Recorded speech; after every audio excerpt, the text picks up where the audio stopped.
we're waiting, I know she's looked at those. Did anyone have a chance? Did everyone review the minutes from the last meeting?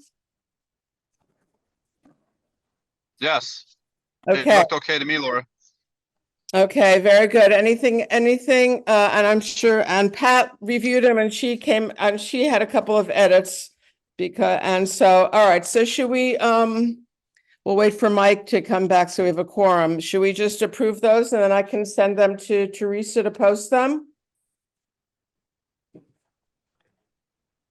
And today is what's today's date? The 9th. 9th. Okay, 2/9/24, wow. Okay. Does everyone, anyone, any other comments, or should we, all in favor of approving the minutes from the October 17th meeting? Aye. Aye, okay, very good. They said Miles was a yes too. Wow, everything is there. Okay, let's, I don't see Mike. I don't know. We'll wait for Patrick. And also, Miles, are you still there? Yeah. I got his phone. Hopefully we got him. Yes, I'm here. Sorry. Okay. And then let's just do this other little piece because I think Pat commented on that as well. I don't really, we don't have to vote, but I always like to not lift a finger without everyone saying aye. We're happy with the report to the Teresa for the annual report. Yes. Okay. I Hey, mean, Laura? yes. Laura, Pat is going to Mrs. Opperman's funeral, the woman who was the head of the Williams High Alumni Association, so she's not going to be able to make it. Okay. Okay, that's good to know. Thank you. All right, well, we still have a quorum and we're still going to proceed, and I don't know where Mike Canales is. But anyway, let's just move forward because I think the important thing, I'm going to introduce Chris. I'm going to give a half an hour introduction to the illustrious coordinator. But I want to just say that I've known Chris probably for 30 however many years. He was the director of Northeast Sustainable Energy Association and then the sustainability coordinator in Northampton. And actually, Chris gave us some good guidance when we were actually really starting the whole street lighting project. And he was in Northampton, and then more recently took Mark Rubinski's position at Green Communities. So he's our contact, and there's a new program out of DOER. We barely introduced it a while back when it was being considered, called the Climate Leaders Program. And it would be really the next step for Stockbridge in the state scheme of programs for a municipality. And Chris is going to just tell us a little bit about the benefits and the steps, I think. And then the one thing that we would need to consider, again, in terms of, I'll just put this out front, timing, because there is a discussion topic. Two things I want to say. One is that Mike and I had a conversation about it, and that Mike Canales is receptive to doing this. He sort of thought, why not? If we can do it, let's go for it. There would be one item that would have to be on the agenda for, he might not have said, let's go for it, but he was definitely saying we could do this. And will be one item that we would have to put on the agenda for the May meeting, which has to do with the building code. So we want to a little bit focus on that since that's the priority. But really what I'm going to do is turn it over to Chris right now. And we can, let's see, do we know how to share a screen? Mike, do you know how to do that? I think I can do it. Okay. It looks like you guys should see. Yeah, I can see it. All right. Okay, very good.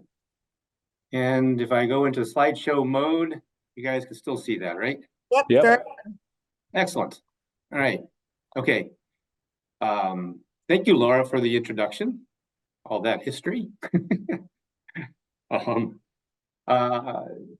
Yeah, as Laura mentioned, the Green Communities program is kind of evolving into a new program, Climate Leaders Communities. And this is probably more detailed than I want. I'm going to jump forward to make this go fast so we can get to some questions. Okay, so In a nutshell, the Green Communities Program, when it first came out, and very similar to what the utilities were doing at that time, it was focused on cost-effective energy efficiency savings. So cost-effective energy efficiency, a little bit of renewables, and the goals have shifted now. The kind of the overall thing that the DOER is focused on is now moving to greenhouse gas reductions, trying to meet the state's goals for 2030 and 2050, being net zero by 2050. So the Climate Leaders Program is both kind of honoring communities that are, or recognizing communities that are doing a lot, giving a framework for communities to continue doing a lot, doing more, and kind of reshifting and shifting the focus to climate change instead. So the requirements to become a green community, you need to be a green community, requirements for climate leaders. You must be a green community in good standing, which Stockbridge is. You need to establish, maintain a local committee to advise, coordinate, or lead clean energy and climate activities. So you guys already have a committee. The reason for this, I'm going to mention real quickly, the reason for this requirement is that we may be asking a bit more of a community who becomes a climate leader, and you'll see that later on, not a huge amount. And we recognize that municipalities often need help from volunteers and stuff to make sure stuff gets done. Would commit to creating a municipal decarbonization plan, for decarbonization by 2050, and formulate a roadmap to implement that. Actually, I'm sorry, I'm saying this kind of a different way. This should really be 2 bullets, this third bullet here. So you need to commit to municipal decarbonization by 2050. So setting yourself a goal, a policy goal that would be adopted by the town meeting to decarbonize by 2050. And then you would formulate a roadmap on how to get there for municipal operations. Right now, you have a high efficiency vehicle policy.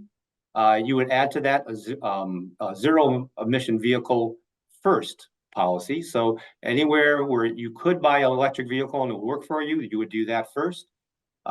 If not that, a plug-in hybrid, down to some kind, you're probably still gonna need to be buying gas vehicles until we get the EVs available to replace them. So zero emissions vehicle first.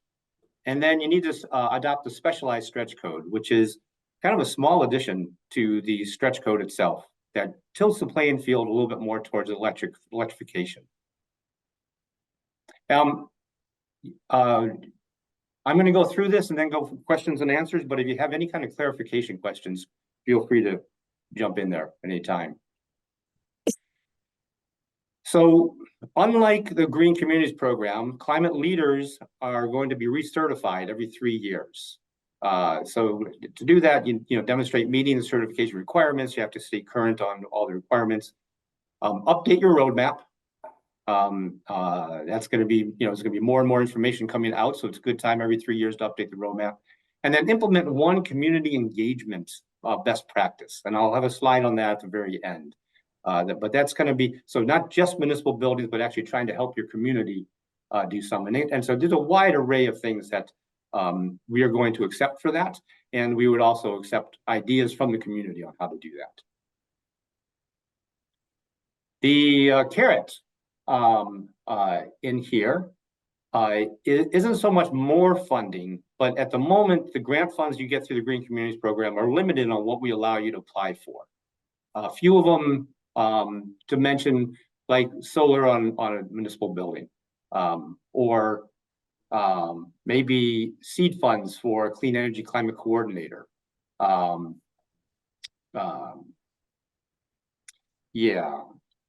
Anyhow, so the carrot here is going to be, I've got a list of them here, is going to be allowing you to apply for funds for a wider array of things. So I have a question on Sure. the stretch code going more towards electric. Is that going to be more to push fossil fuel heating and stuff out of the not being allowed in people's new construction, or if they're going to be bringing houses up to code? Yeah, so it's not going to disallow fossil fuels. Okay. there'll be a mixed, what we call a mixed fuel pathway. And Okay. that's part of stretch code right now. There's a mixed fuel pathway. Yeah, And with the specialized opt-in code, you just have to meet a different HERS level, and you have to prepare for electrification. So the house will have to be built so that it's pre-wired to go electric if it's currently going to be built with, say, a gas boiler. Yeah. Be pre-wired so that at some point, someone in the future is going to be able to make that transition without having to tear the whole house apart. gotcha. Yeah, that's the kind of thing. And then it's also going to require, depending on the size of the house, there's different details.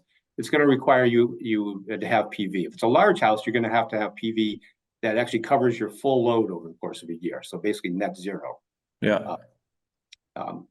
What's Yeah. what's large? How many square feet is large? 4,000. Over 4,000. I think I've got that right. Yeah, that's right. Yeah. And Okay. That's for new construction. Yes. Yes. Yeah. The specialized code doesn't do anything different with renovations or additions. That's in the stretch code, but it doesn't change. And the specialized code, if you build an all electric house, so heat pump house at the moment, or actually I know someone who's looking at building a solar thermal house, but that's all electric. Then you have a higher HERS rating, easier to get to. And there's not the mandate to, electrification, that is electrified, so there's no mandate there. And there's no mandate for the PV. Right. And I think, and let me ask you a question, because this is what we would have to, we don't want to stay on here too long, or maybe we come back to this, but this is what we would have to bring to town meeting, because this has to be approved by town meeting. I'm assuming that to apply, I don't know if you're going to get to this, so tell me if I'm ahead of the game. To apply, would we need to a town meeting, both make the commitment and do the, for this year, if we were going to do it in May and do the specialized stretch code? Yes. Yeah. Because those are the only two, or can the selectmen just make the commitment? Does that have to be town meeting? No, that has to be town meeting. Okay, so the town meeting would have to look at the specialized stretch code and the commitment, and then the select board can do the ZEV policy. Mhm. And you do the committee in good standing, and you help with the roadmap. Right. So with the roadmap, let me kind of go through and see if I touch on these Yeah, things. go. Okay.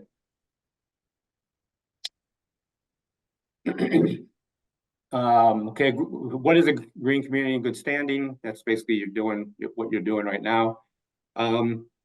We could go into, I'm not going to go into details here because you already have a climate team that we would work, if we would work with you to make sure that you cover all the bases, so that your climate team actually works with any details we have on this.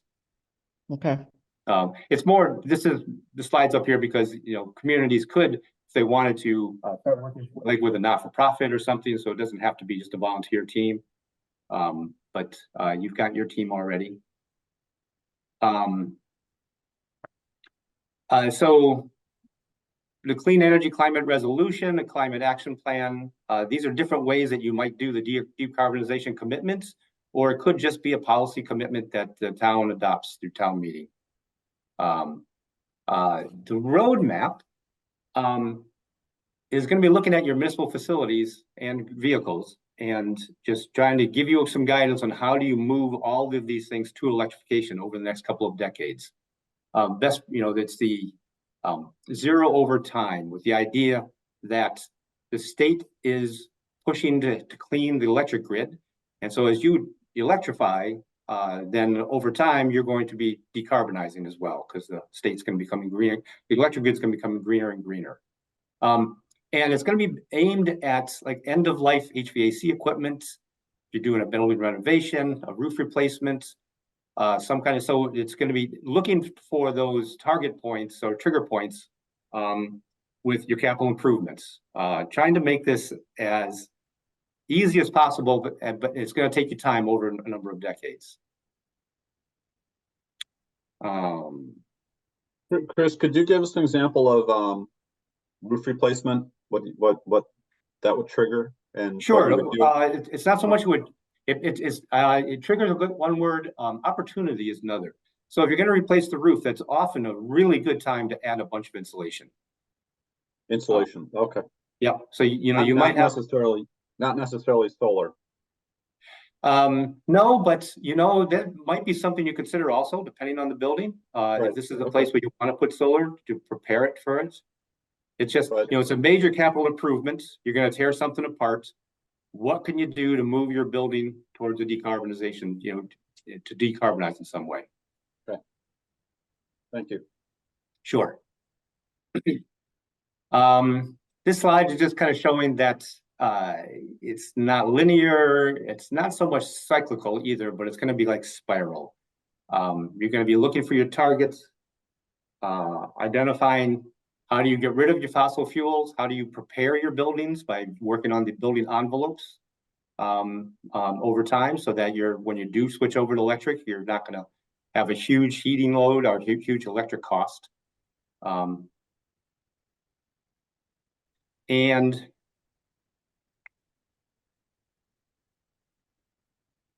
a few more points that might come out here: non-fossil fuel heating and cooling coupled with on-site renewables.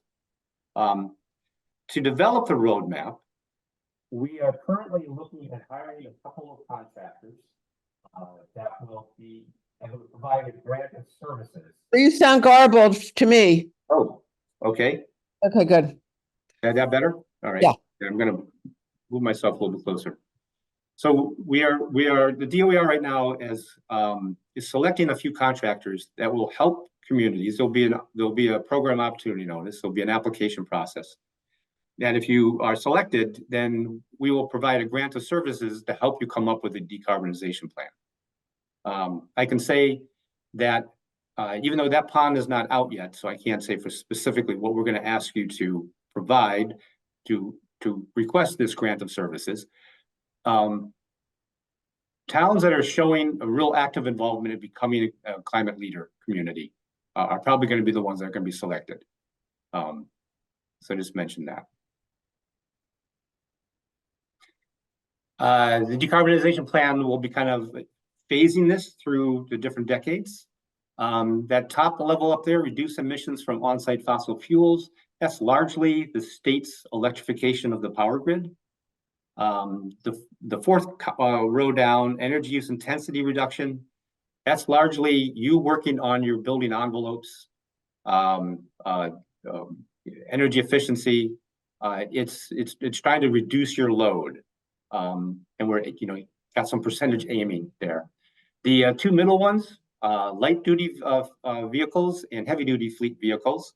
We're aiming at like the percentage of your vehicle number, the number of vehicles that you have.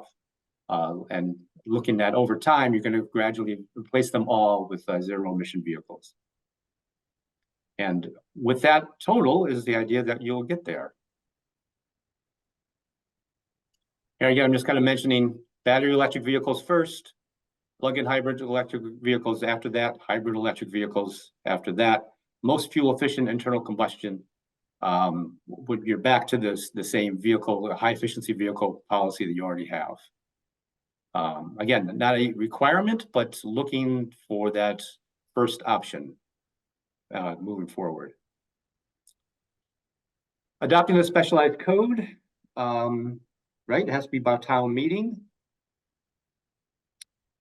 And I will say for the specialized code, if you guys want to go for this, then I would say we should set up a separate time to kind of meet and plan. How do you move forward with this in town? Do we bring a public hearing or some kind of public presentation out to Stockbridge? If we do that, I can arrange for some of our code trainers to join us so that you could have someone who could answer questions in detail about the code if there are questions like that.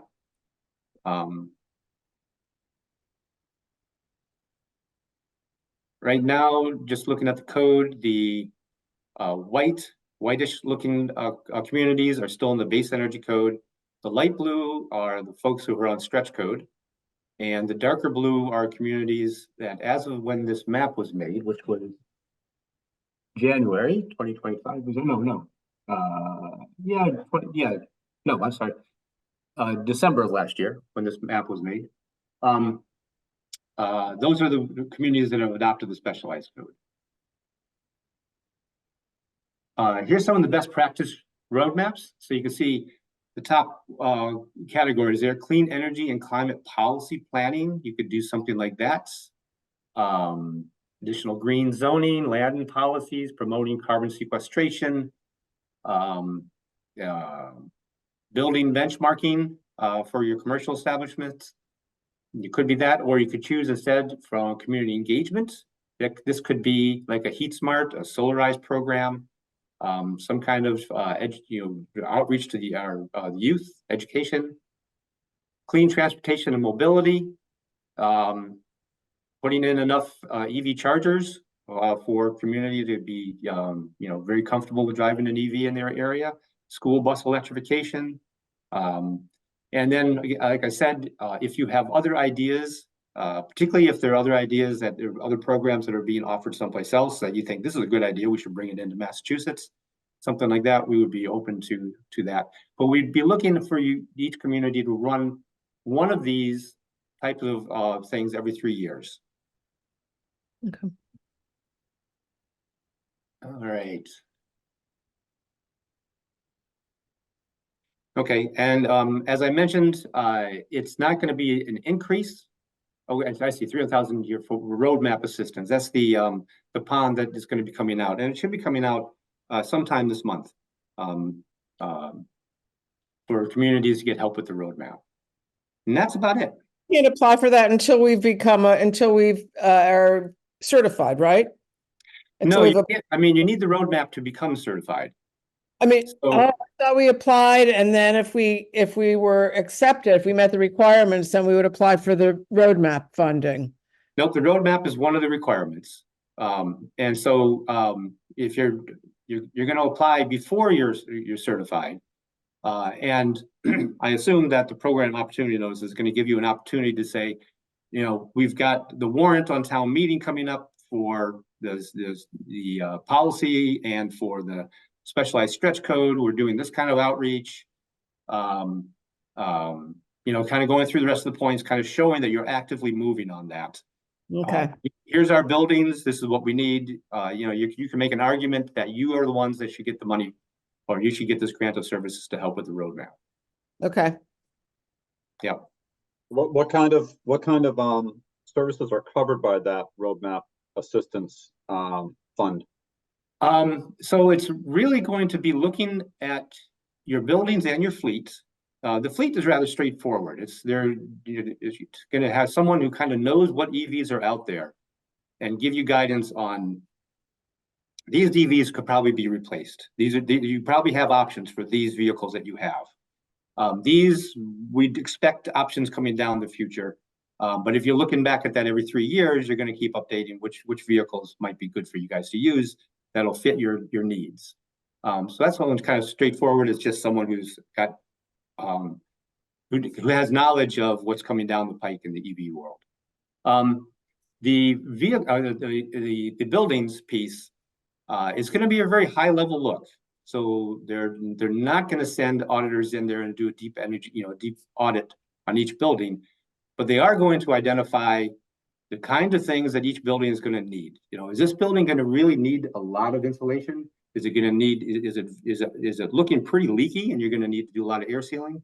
Then it will help you plan that out. Over these 3 years, you should aim to get your buildings perhaps all insulated or air sealed. Perhaps this building needs to have, particularly if you have a school of some kind, an ERV, energy recovery ventilation, some way again to drop the load, because you're no longer just pulling air in and heating the air and throwing it out again. So it'll give you a large scale image of what picture of what you need to do, and then you will have to then fill in the details by getting the actual studies to say this is specifically what we need for this building. I hope that helps. So yeah, so you get a $300,000 grant. Do you have to document? No, it's not. That's the $300,000. That's for everybody. That's what we will be helping up to 30 communities a year is what we're kind of estimating, which won't happen right away. This first year, there's going to be very few. So that $300,000 roadmap assistance, that's over multiple years. That's over a 3-year period, and that covers all the communities. Yeah, it may be kind of confusing. Yeah, I'm going to move to a But different slide. can we do these evaluations ourselves with our volunteer committee? You or do certainly we have to can. hire- You certainly can. Okay. Yes. I mean, Okay.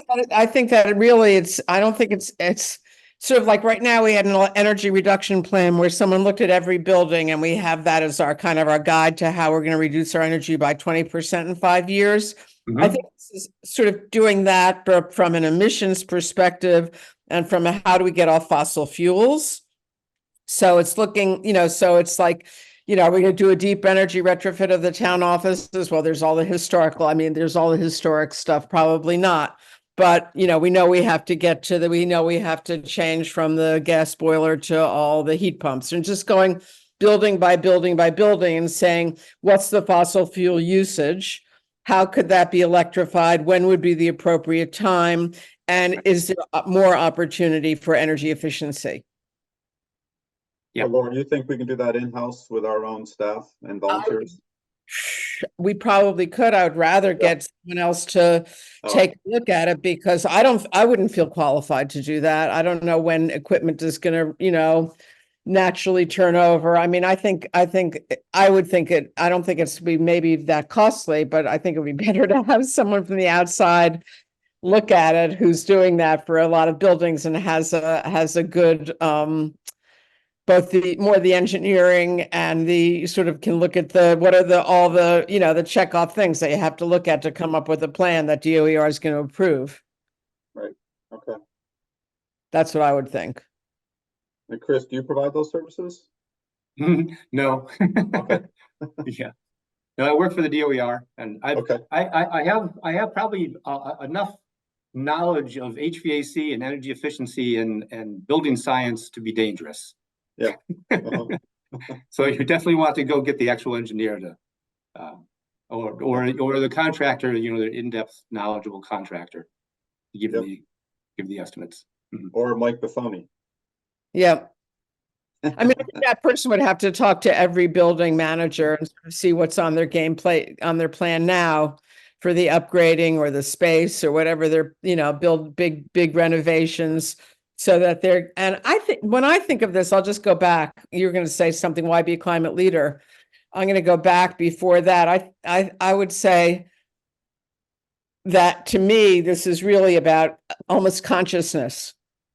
That to try to really infuse the consciousness of what's going on and how in every building we want to incorporate climate change into all the decisions and all the thought processes that go on when we're looking at spending money or making a change in the space or whatever it is. And this helps by giving us tools and carrots, I guess, and requirements. But now go back to Chris. So yeah, no, I'm not going to go into why be a climate leader, because but Laura, I think you've got it exactly right. When you start looking at it differently, it's actually been one of my complaints about the Mass Save program for years was the goal was wrong. The goal was cost-effective energy efficiency, so you don't have to build a new power plant. The goal all along should have been reducing your greenhouse gas emissions. But so when you aim for net zero or decarbonized, it changes your whole mindset. And then you can start preparing for it. And, you have decades. We have decades to do it because it's going to happen over time, but you have to be working on it. Okay. So hey, I'm going to stop sharing at the moment. And can I get a copy of the slideshow? Is that a problem? No, not at all. Because I would like to I think it would be good for Mike and Pat to look at it and then and then any of us can try to respond to questions. I think and there might be other questions now for you and especially around, I mean, the question for this group is, do we want to recommend that the select board, look at can we stop screen sharing so we can all see each other better? There we go. Yeah, and I think Patrick had a question too. Oh, I'm sorry, I didn't see that. Oh, your hand's up, Patrick. How polite. but let's stop the screen. Oh, well, go on. My question was, I saw, Chris, on the presentation that Tree City certification is one of the achievements that can be done during each cycle. Is that right? Yes, recertification every 3 years. No, Tree City certification, Tree City USA. Oh, yes, that was one of the ones listed as one of the things that you could do. Yeah, and so I just took the Tree City USA. They have a quiz on their website, and we already qualified for that one. All we have to do is a proclamation from the mayor. We don't have one of those, so I guess the select board. And we already are spending the money. We already have a bylaw. We already have people in charge of for us, so we're already qualifying. So that might make this decision a little bit easier because we've got a really easy low-hanging fruit one that we could qualify for in the first cycle in terms of like meeting the requirements. Just want to point that out. No, I think communities that are going to step forward for this, it's called climate leaders communities, because they want to be climate leaders and they're doing stuff like this. So in a way, it doesn't become a burden because a lot of these things they're doing already. Solarized programs, heat smart programs, Tree City. Yeah. So what you're saying is, I think a different slant of what Patrick is saying is, if we're doing the Tree City, if we're getting EV charges, if we have a plan in for municipal aggregation, we are demonstrating our climate leadership. Is that going to count against us in any way? Like if we got the designation, we'd have to keep doing more things, or would they go forward as well? That's the hoop question, the bureaucratic question. Right. You're basically saying we won't be able to do anything because we've already done it all. We wouldn't have done it all, but I'm just saying that I think this puts us in good stead to apply. It doesn't necessarily give us the 3 years credit going forward. We want to take another initiative anyway, so that's okay. I think by showing what you've done in the past, you're showing that you're willing to do it, and you probably will do it. If you aim for being a climate leader, you're going to be a good, solid climate leader because you're already doing this stuff. Okay. So I don't think it'll hurt you, Laura, to have already done any of this. Okay, I think I'd forgot. I hadn't thought about that, Patrick, though. That's a good point. Are there any Miles, what are you thinking?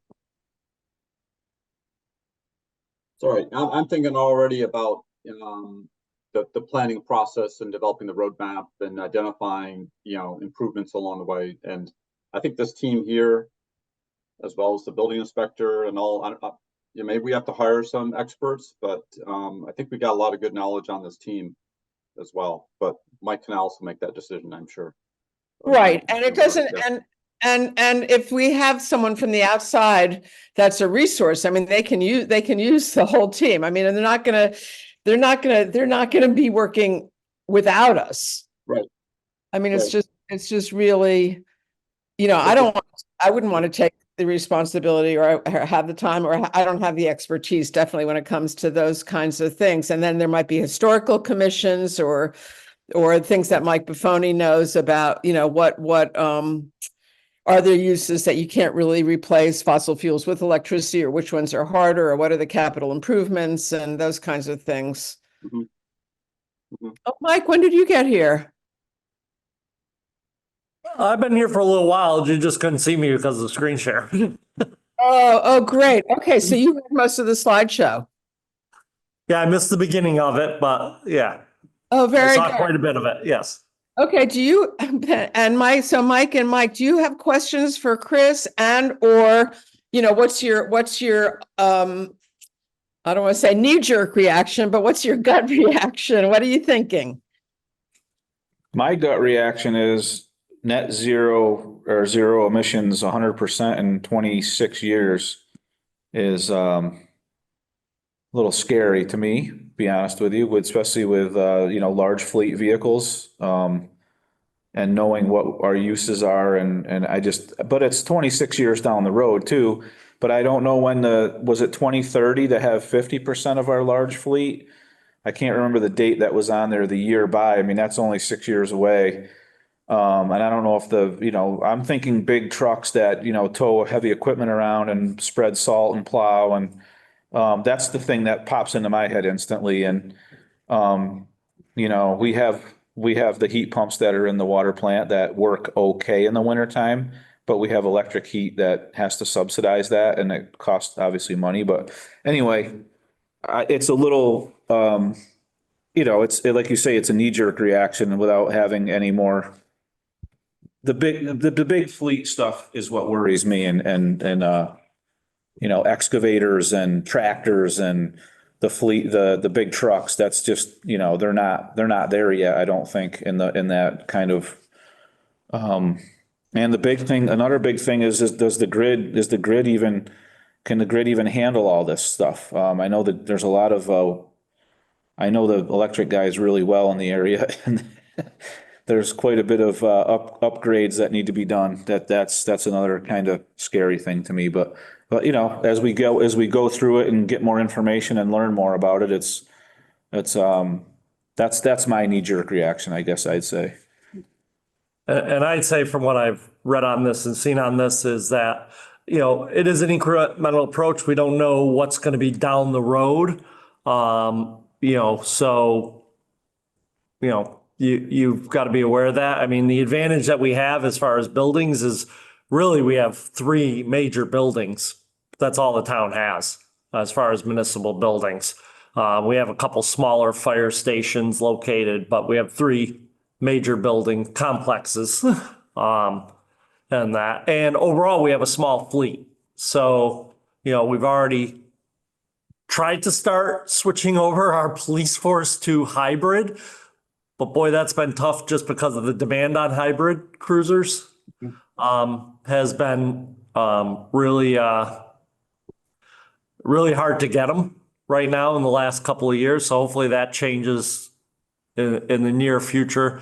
And then, of course, concerns for going all electric with cold temperatures around here, except if winters are going to be the way they are, maybe it's not as much of a concern as far as fully charging and everything else in the next, 5 years or so. So, the stretch code, that's a obvious decision of the select board and town meeting, whether they want to apply an additional stretch code. I know we're already in the other stretch codes as far as, under the building code, but this would be another layer. So that's really more the political decision on that side. Here, I want to respond to a few things. Mike, I think instead of saying scary, let's just change that to ambitious. And I think it is very ambitious. And I think that Chris can put his hands over his ears. None of us is going to go to jail if we don't make it. It's really, and that the people at DOER live in the real world of what's possible. And that if we're doing what we can to move forward with what we can do in our town, they're either going to understand, we're going to achieve it, or we won't achieve it. But we're going to do the best we can. And that's all anyone can ask. And ultimately, it's up to the town. DOER doesn't impose anything. It's up to us how we go and how we move and what we decide. James Hagelane. So, sorry, did I just erase myself? No. Okay, go on. No, but Patrick has got his hand up again. Yep, go, Patrick. So I just want to bring this up, and this is not from a position of any sort of expertise or knowledge, just knowing what's going on in the county. So Tom Matuszko and Christine Rasmussen have been working for the last couple of weeks on some solar issues related to both east-west infrastructure to connect the grid and the placement of solar farms in rural areas, and some of the pushback that local communities via BRPC are giving related to lack of local control over siting of both the massive conduit infrastructure and the placement of solar farms to support communities, frankly, with denser populations. And I do think it would be helpful as we kind of look at this whole brave new world that we understand kind of the macro issues. I'm not saying it's unreasonable to become the Mike, what's the big lake, that's, in Central Mass that gives all the water to Boston? The Quabbin.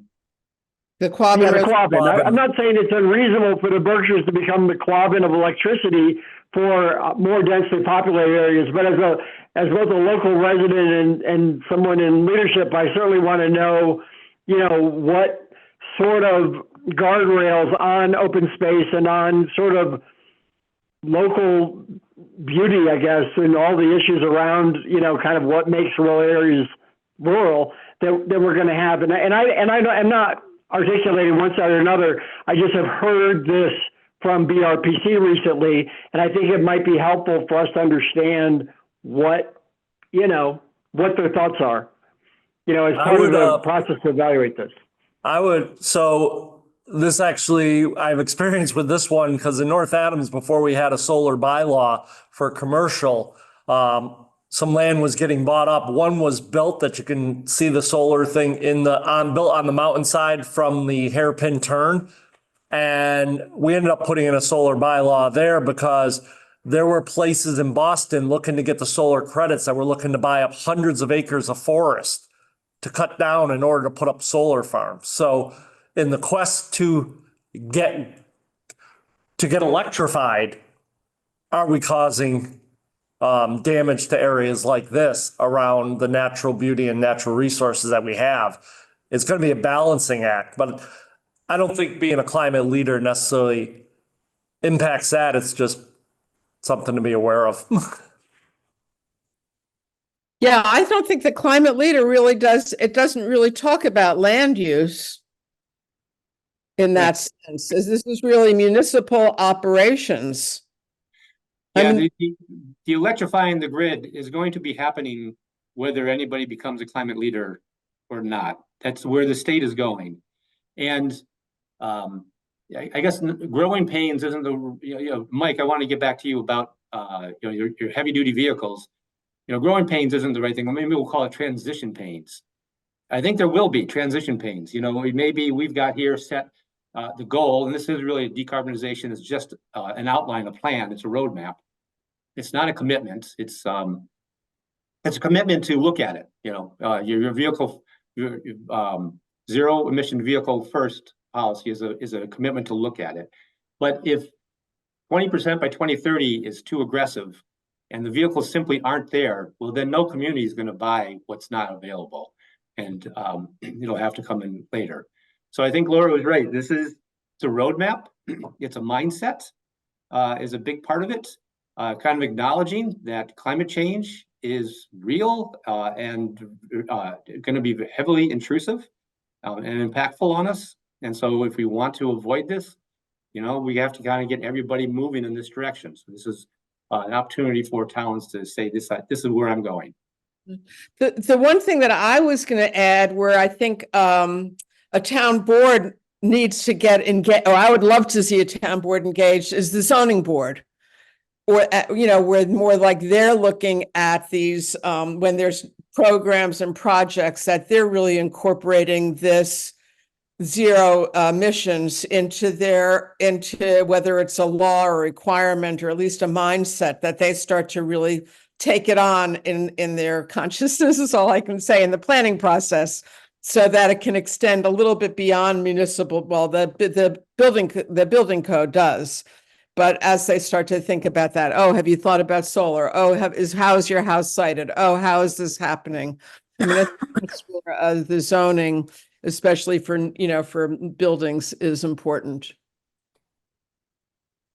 How you doing? I'm Hugh Page. One thing I wanted to comment on is how the EPA helps control emissions through fossil fuel. That's one of the big things they do. And one thing they also had done is one manufacturer came up with creative ways to meet these almost unrealistic goals that are set in place. So you end up with a lot of falsified information. So the main thing is to actually work together to come to a accomplishable goal without having people swaying away to undermine and come up with falsified information, but have true, true information and true ways to get to that goal. You know, that's the only thing. Don't try to restrict and set unrealistic goals. You know, that would be the main thing. And also with the stretch codes, I come in late, but I know California, Massachusetts kind of work a lot together hand in hand with the stretch codes. You know, Massachusetts does change some amendments here and there. And also we got to be careful what we're doing there with over tightening buildings as well. You know, we're finding out that's not really the right way to go. So.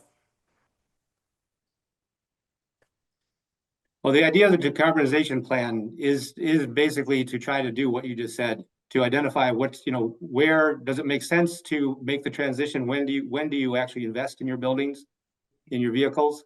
How do you do that over time? So planning it out in advance so you can be ready for it and what works over time. Yep.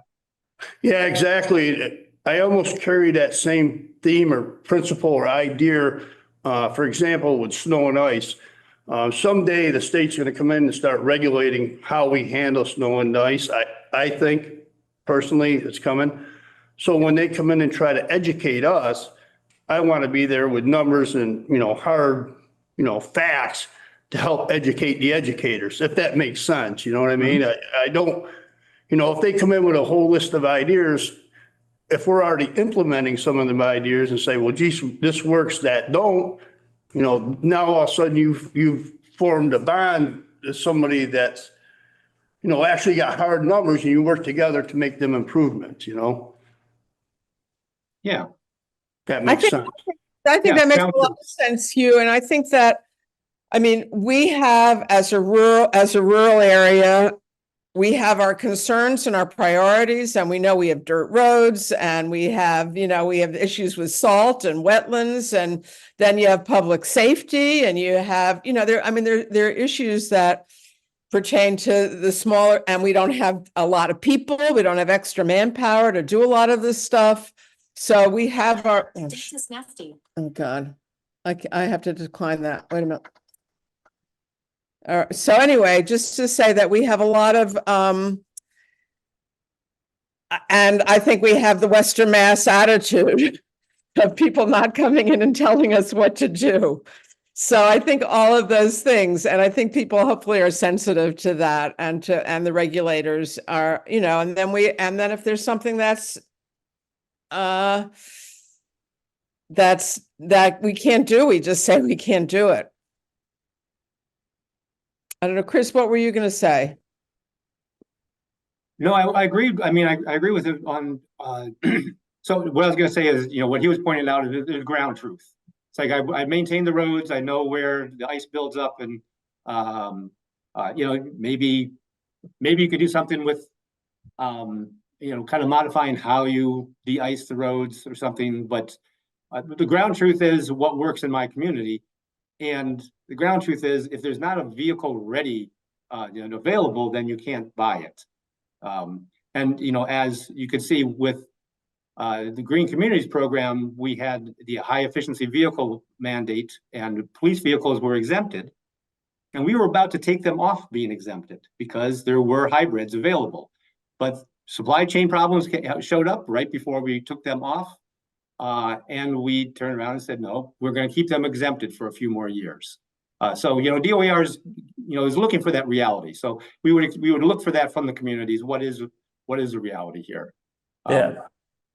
And that's a key, because anybody that deals with heavy equipment knows when they did the emission change, I think it was in 2020, they put new standards on excavators, everything else.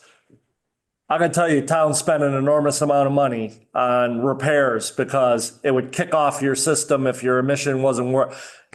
People were ordering older vehicles just to stay away from them, and it's not fully solved yet. And here we are, you know, years later. It might have been even before 2020. I forget when it was. Yeah, but those equipment have been very unreliable on the transition and that, because they basically pushed it too fast. And I was saying to Mike during the thing is, in North Adams, we retrofitted with a Green Communities, the skating rink to go to not LEDs. Everybody was pushing the light bulbs.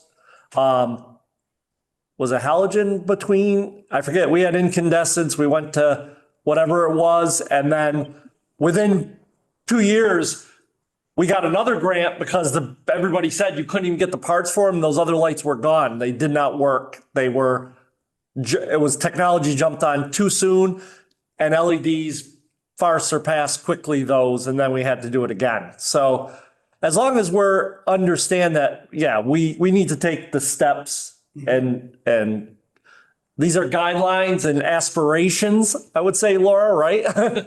We're aspiring to get to. We just need to be careful around some of the implementation of it and make sure it works, because we don't have a large fleet of vehicles and other stuff to run into those problems. So, yeah. Yeah, just to on what Mike just said, we're actually in, clean idle certification. We're in tier 4 emissions right now. And just really, the main thing is, hats off to a board and committee trying to get ahead of the curve, because some of the worst decisions are made at spur of the moment. So to actually start compounding information and facts and putting plans forward, is very helpful. So, that's pretty nice. So.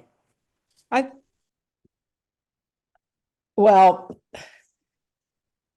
I want to just, maybe we should sort of try to wrap up and make a decision. And I don't know if we need more information, if we need to think about it more, if we're ready to, with all of, I think I think everyone's raised the concerns that we all have. Is this doable? Do we have the bandwidth, the capacity? Are we going to get burned? Are we going to be pushed to do things that we don't want? There's sort of the healthy skepticism of a bad experience lasts a lot longer than a good experience, especially for people who are responsible for a town and responsible for decisions for a town. So I don't know, with all of those caveats, this question still remains, because there's no deadline that we have to make. We can wait and say we're not going to do anything for a year. We just want to kind of plug along and think about this for another year and see what happens. Or we can say, let's really be a climate leader, and see if we can kind of move a little bit forward, which would mean recommending to the select board or to Mike that the town make the commitment, a formal commitment, as you guys were saying, because this is the direction we want to go anyway. So why not make that commitment? And we're already doing a lot of the things. And the stuff with the stretch code, with the code, if we spoke more specifically about that, I'll just go on for one more second. I think it's what we have to do anyway. I just did it to my house. I wanted to put in mini splits. As long as I'm doing that, then I needed to upgrade the electricity. As long as I'm going to upgrade the electricity service, I needed to do that. So eventually I can get a high-speed charger for my car. I asked Mike about, how much new construction is going on. And he said, I'll misquote you, that it's mostly in the second home market.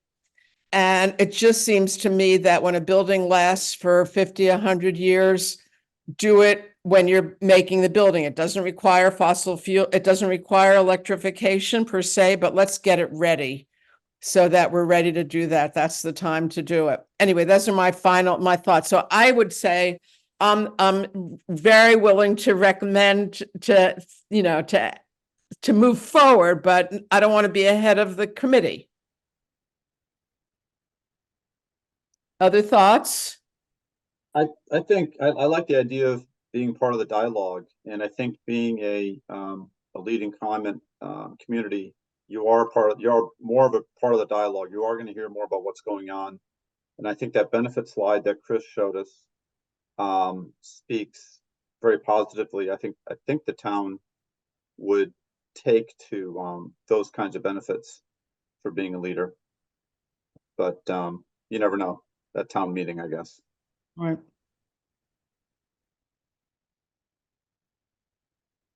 Mike Buffoni, Mike Canales.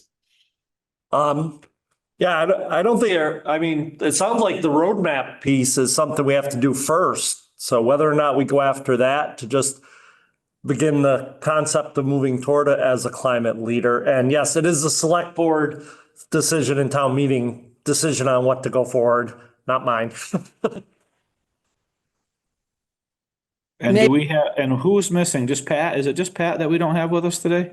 I mean, I think I would, if I can read her mind and she would be very positive, I think.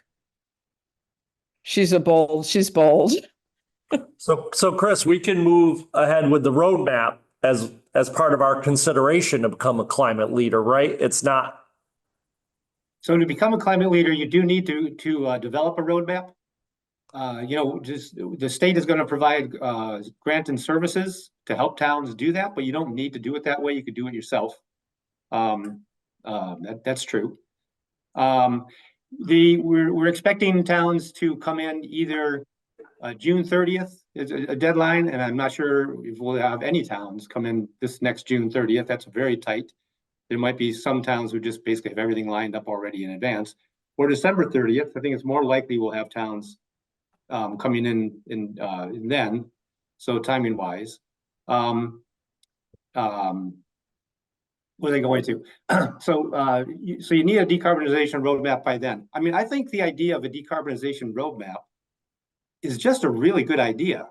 Unless you really just don't want to work on carbon reduction. But if you do, if that's it, then planning it out in advance, starting to get your head around what is this going to take?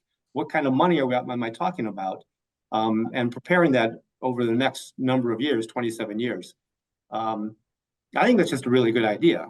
So if you're going to do that, then this is not a bad program to be part of. None of it is a requirement. The decarbonization plan is a guide for you. One that I think could be eye-opening.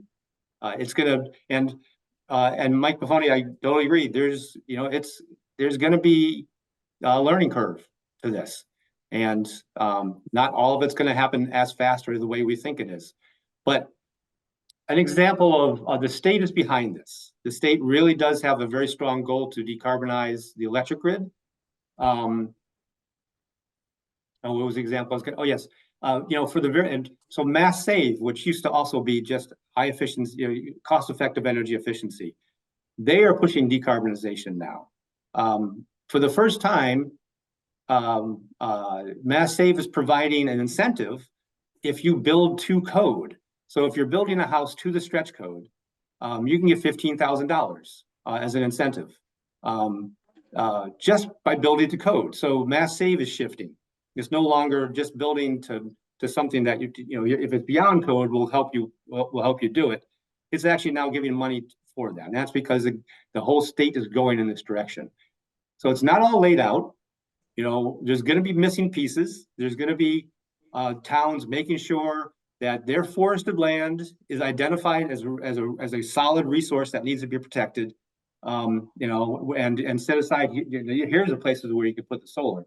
That makes sense to us. That's going to be an ongoing part of the conversation. Technology changing on those large vehicles. Are we right that you can get to those heavy duty vehicles by 2030, 2040?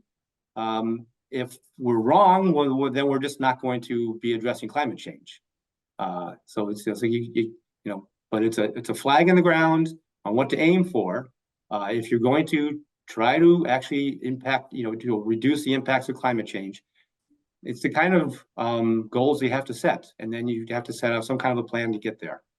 So if we were to lay out a plan, would it be, if we were to apply for the roadmap to do the roadmap funding and get an application in, then pursuing the stretch code next town meeting of 2025 and that, is that a realistic, I mean, it seems like the first piece is for us to do the roadmap and then pursue the other pieces as we go along.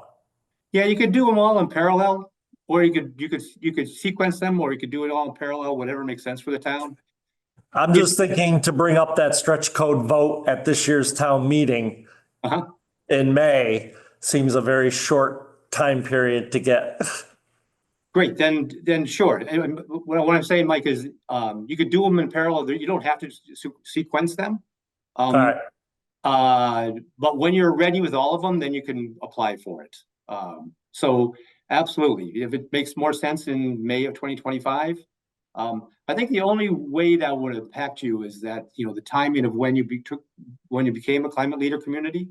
If you see benefit in that and that's the direction you want to go, then what's the timing of getting there? It might be this year, it might be 2025 next year. I think there's going to be a lot of communities doing it more likely during that time frame, because being ready for June this year is really tight. That's going to push a lot of communities. Yeah.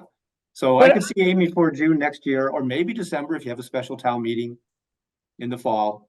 Right.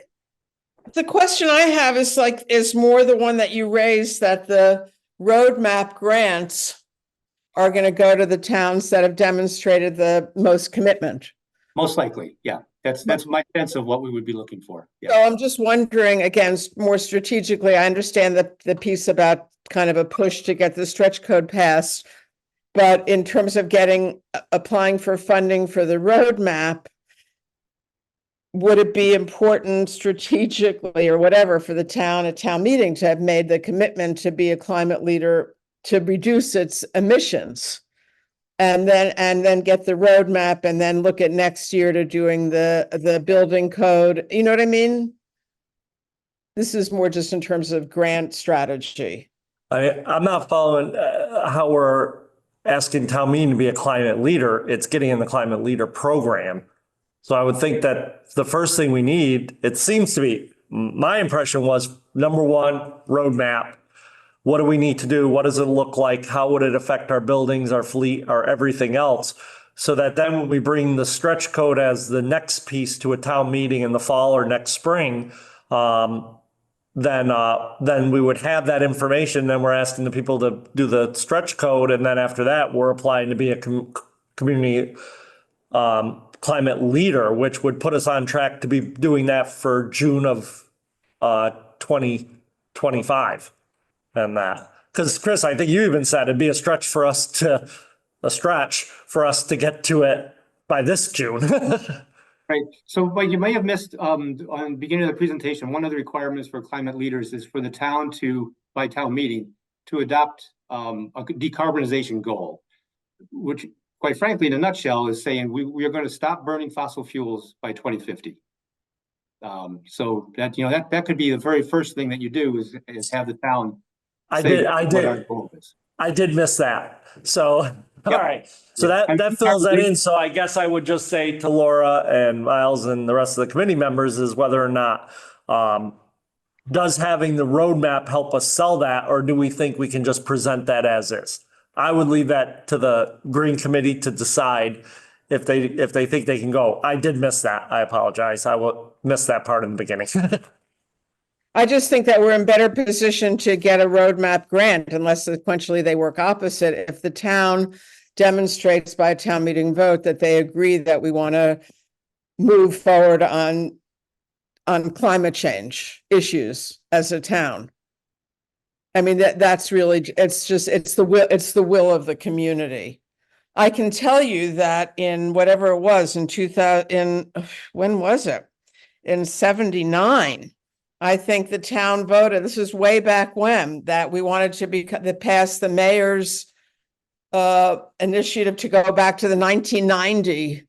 No, I guess we passed it after 1990 to do the mayor's thing. I mean, I think the will of the town's people is very positive about climate change and very supportive of that.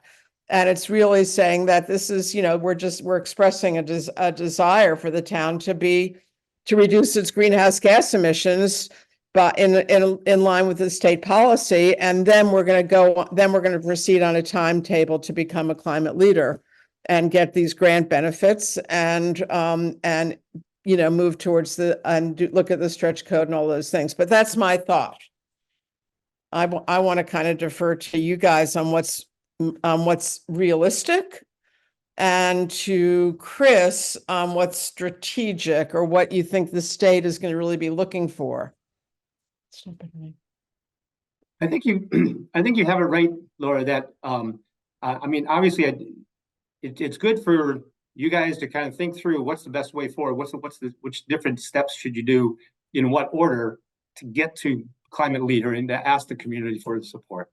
And what Laura's pointing out is that if those steps are more, if you front load those steps and the town does vote to become a climate leader, then when we offer this grant and services, you're going to have a stronger application to get the grant and services.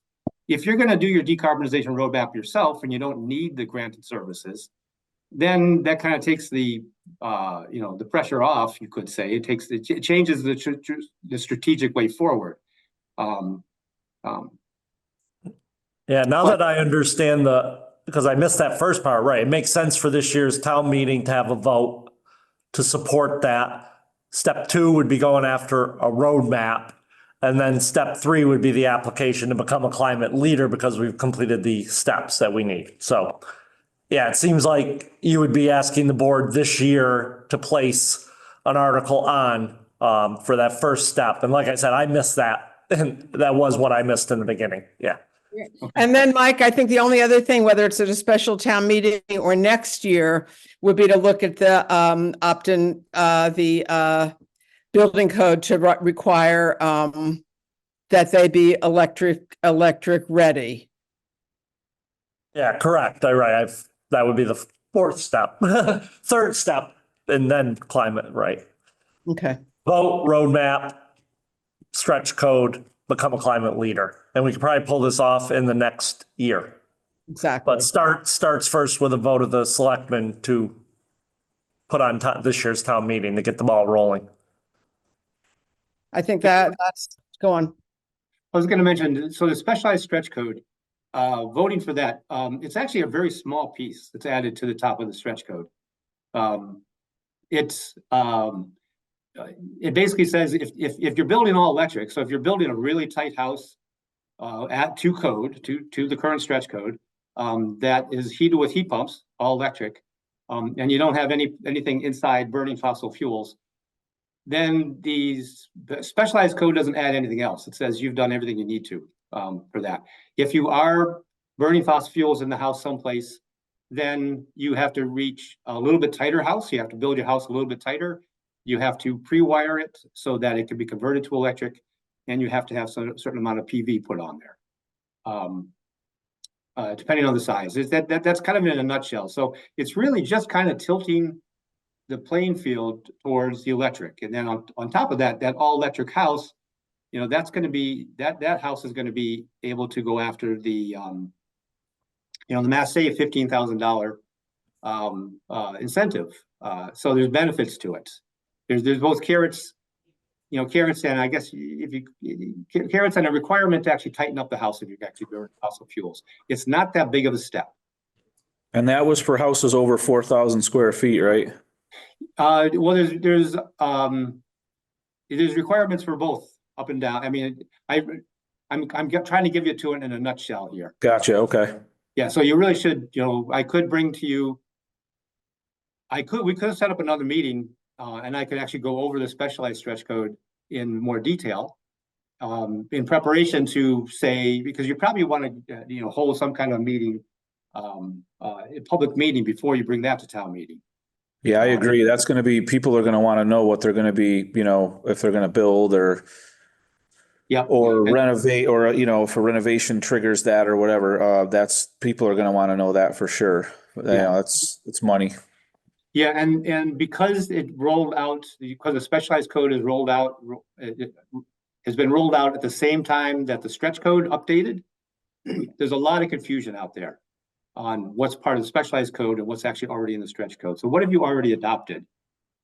People conflate that with what the specialized code is asking for. And the bigger step actually happened already. It's part of your adopted code. Right. I mean, I think that again, we're working with cautious people who know the personalities in town, whether they're rational or common sense or committed or progressive or forward thinking, whatever. This is where people are. And there's a lot, we want to be successful. So I think if the mantra, which is do it right, then I think we proceed more slowly on the stretch code until the confusion dies down or some other communities are considering this. And I mean, I would like to see it right away because I think it's the right way to build. Thinking about that, why put up houses that are going to be inefficient or less efficient? But that's in the short term. But in the bigger picture, I think it's more important to do things at a comfort level for everybody. Mhm. And to say, let's start with the commitment, let's start with the road. And then even if it takes us longer, then we can look at next year's town meeting or a special town meeting to do that. And then we'll have all our ducks in a row and we can apply and be eligible for larger grants. We have a lot we can do in the meantime. I don't know. What are you thinking, everybody else? Is that what sort of the consensus is right now? Well, I'll give you a for instance, just another, to go back to the stretch code. I know one of my friends here in town tore his parents' house down that he grew up in, and stretch code was voted on with the green community, obviously quite a while ago. And with the HERS rating and the blower door test and all that, it's another $30,000 to insulate a new house. And I've got young kids that are looking to try to buy something right now or build, and it's scary for the working class person it's unbelievable what it costs to build already and to add more. And we want to try to get younger people to live around here. I mean, my kids don't have a chance. They're going to be rolling out to, Beckett or somewhere out in the middle of nowhere to try to find something they can. It's definitely not going to be around right here where we are. But that's the part that, scares. Oh, yeah, I know that's not the proper word, but anyway, that's the stuff that I think about, and being in the construction field and all that. That's just my way of thinking, is just what it costs. And we're going to, obviously it's going to be put to the community, which, the extra, the more stretch code that's going to get added in is going to be a decision of the people that live in town. So just Yeah. my 2 cents. The studies, and the DOER needs to repeat these studies because they're out of date. Construction costs have gone way up. It has nothing to do with the stretch code. Construction costs have just gone way up. But the studies that have been done on costing, it's the all electric houses are actually the less expensive ones, and they also have the subsidy from the Mass Save. So if you're going to be doing the most cost effective house you can, then the specialized code's not going to affect you because you're going to be doing the all electric anyhow. You only have to invest in one heating cooling system instead of a heating system and a cooling system. We are assuming that houses are going to be putting in AC nowadays because of temperatures going up. So just to put that out there, the all electrics are actually they're the less expensive. So if you become a client leading community, is that the way to say it? Are you mandated to pass a stretch code for the building code? You've already passed the stretch code. You guys are a stretch code community, and you have been for years. It's the specialized opt-in code, which, just like I said, it adds a few more things on the any house that's burning fossil fuels. You have to build it a little bit tighter. You have to prepare it so that someone in the future can actually electrify it without tearing the whole house apart. And that's in a nutshell. There's more details to it, as Mike asked me some, square footage questions, stuff that I would rather answer through a slideshow, so I actually have good, solid information. I want to just say one thing, that people, first of all, most of the towns in the Berkshires are stretch code communities because most of the towns are green communities. So there are a few that aren't, like Tyringham or maybe a few others, but we're surrounded. Lenox, I don't think Lee is, maybe, but Lenox, Stockbridge, Great Barrington, we're all stretch code communities. So that ship has sailed. It's gone, it's done, we're there. We're building these houses that it's taken a while, I guess, for people to, the building inspectors and the contractors to do HERS rating and do and build them that way. But that's an energy efficient home, and we can, there's information about the incremental cost and the savings in energy and all that. This is just the incremental, this is this other piece for the climate leader, which deals with the decarbonization, which the stretch code really didn't deal with or address. But I think what we're saying is let's go more slowly on that, which is fine. Right. I was just going to say, I think right now we have to, what are we taking to this year's town meeting is what we need from this meeting. So are we going to are we just asking for the support at this point? Would you feel comfortable with that, Miles? Yeah, I think what you said, Lauren, is that we all have, a lot of the people in the community have an idea that they want to do what's best for the environment. I think if anything, it's going to heighten those discussions, which I think is important to get us all in the mindset of being, greener. Right. Yeah, I mean, I think that's what it is. Let's make a commitment to meet the goals. They're ambitious. Let's do as much as we can. And then there's a program that we can also, as we move forward on that with this commitment, we're going to see if we can get our ducks in a row to apply for the program where there will be a lot of benefits to the town in terms of the expansion of grant opportunities. And I think that's something, again, that people in the town like it when we can bring in resources to do things that we want to do. Yeah, and we need to be educated with like the Chris bringing that slideshow. If we have people asking us questions on the street, we need to know, if we don't have the right answers, then we're on the community. We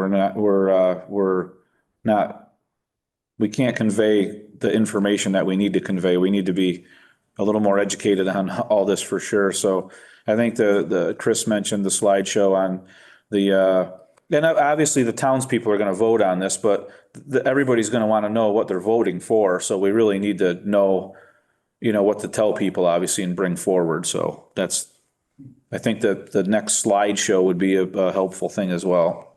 Okay. Yeah, the specialized code.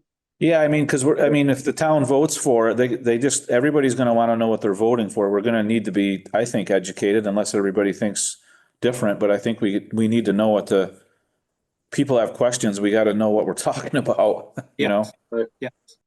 Yep. We can schedule another meeting. I mean, we can schedule another meeting, I think, with Chris and to do that slideshow, right?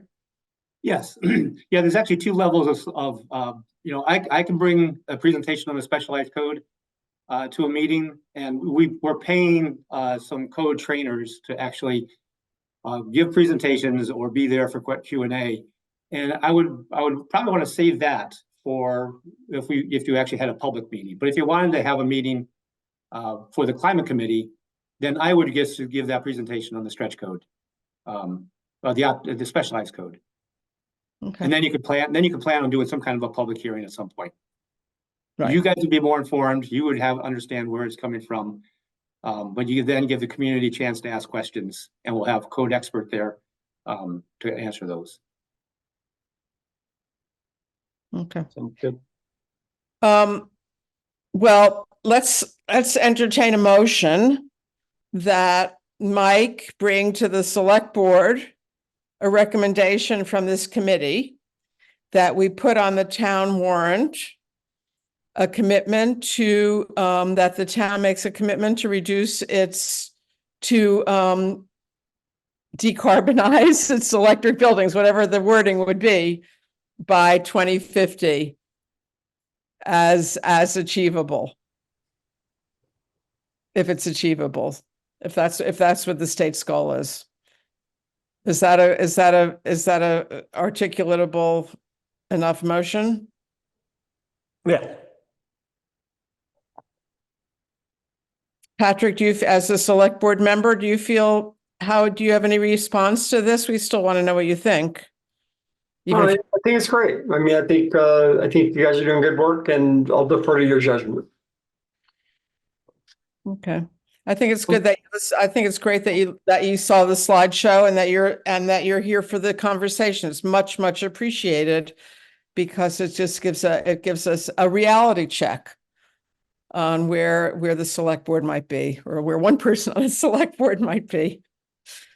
I mean, I think I want to emphasize this is a town meeting decision and, so I rarely have opinions on anything, as you know, but I think that this one is one where a lot of folks with much more knowledge of both the opportunities and the impacts are going to have want to weigh in besides me, because this is not an area of expertise of mine. In my opinion, in my experience, the town has just been so wholeheartedly supportive of efforts that reduce the cost, reduce the emissions, and provide more opportunities for resources to come into the town. And there's no, again, there might be some hoops, but we can consider each of those as we go along. So That's when you put together the warrant for town meeting, there's some examples out there I could find. That's what I was gonna ask for, is if you could send me some examples.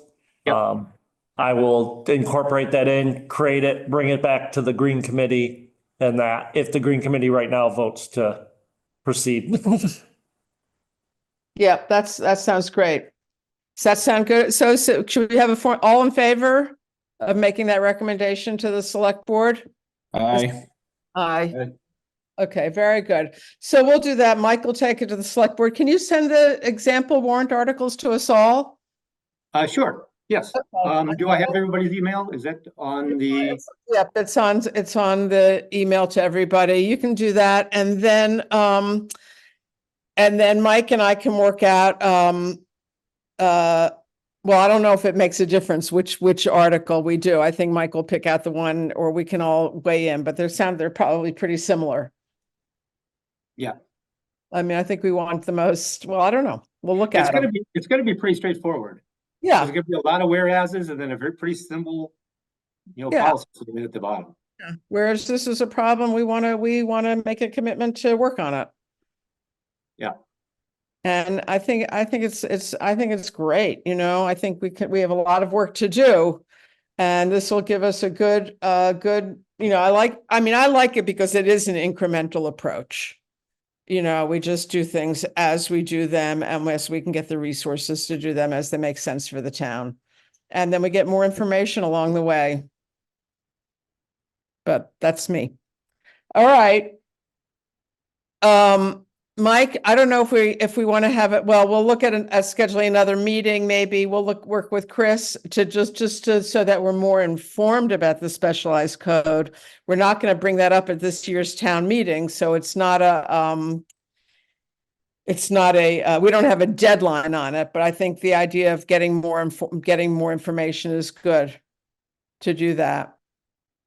And oh yeah, when do you have to submit the warrant when does the select boards do the warrant?